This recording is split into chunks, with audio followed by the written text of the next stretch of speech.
pribadi saya melihat offline dan online itu dua hal yang tidak bisa dipisahkan gitu ya. Itu simultan gitu ya. Ibarat kata kita ingin memperbaiki rem atau ban dulu nih. Sama-sama penting nih ya. Nah, itu yang perlu kita pahami bersama. Karena apa? Karena ada bisnis yang memang secara alamiah itu butuh offline ya. Dan ada yang secara alamiah memang cukup dengan offline gitu ya.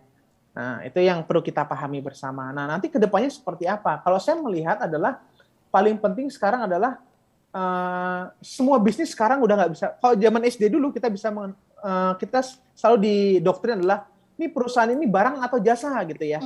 Karena dilihat dari yang dijual adalah barang atau jasa. Nah sekarang sudah sulit nih. Kadang-kadang orang beli barang itu misalkan ke kafe ya paling gampang ya. Kafe itu adalah perusahaan barang atau jasa. Sekarang udah nggak bisa kita lihat barang jasa. Kadang-kadang kita nongkrong di kafe itu bukan untuk makanannya, tapi untuk apa? Experience-nya gitu ya. Bisa ngobrol dengan nyaman. Kita bisa gibah dengan nyaman ibarat kata ya dengan teman-teman segala macam. Artinya apa? Paling penting sekarang kita harus memperhatikan experience-nya. Karena customer sekarang yang kita memenangkan hati pelanggan ya di masa sekarang, mau itu perusahaan offline atau online, dia harus memperbaiki terkait dengan apa? Digital experience-nya nih. Misalkan paling gampang payment-nya lah, bayarnya masa cash. Kita sekarang udah protes gitu ya kalau ke toko nggak ada bayarnya pakai inilah ya e-wallet misalkan. Atau QR code kaget kan gitu ya. Iya, jadi perusahaan offline pun harus melakukan digital experience gitu ya.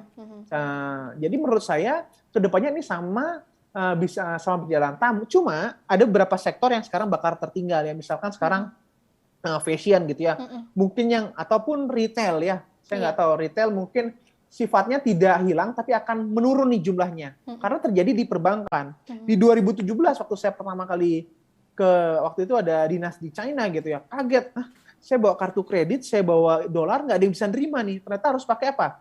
WeChat gitu. Saya bingung waktu itu, ternyata setelah itu harus QR barcode. Nah, saya bilang, kapan ya Indonesia? Tiba-tiba setahun kemudian mulai tuh di KRL bayar zakat pakai QR. Itu cepet banget pindah ke Indonesia-nya gitu ya.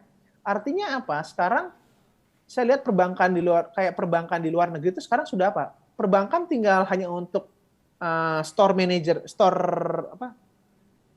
branch manajernya ya untuk ininya, dan juga security gitu untuk penukaran uang segala macam. Selebihnya by mesin ya. Bahkan sekarang contohnya kasus di Indonesia, beberapa perbankan karena program dari pemerintah sudah mengurangi jumlah fisiknya ya, tidak menghilangkan tapi mengurangi karena berpindah tidak lagi ke ATM tapi ke e-walletnya itu ya, segala macam. Nah itu yang perlu kita pahami bahwa ada bisnis-bisnis yang punya karakteristik tidak bisa hilangkan, tapi ada juga yang mulai minimalis gitu ya.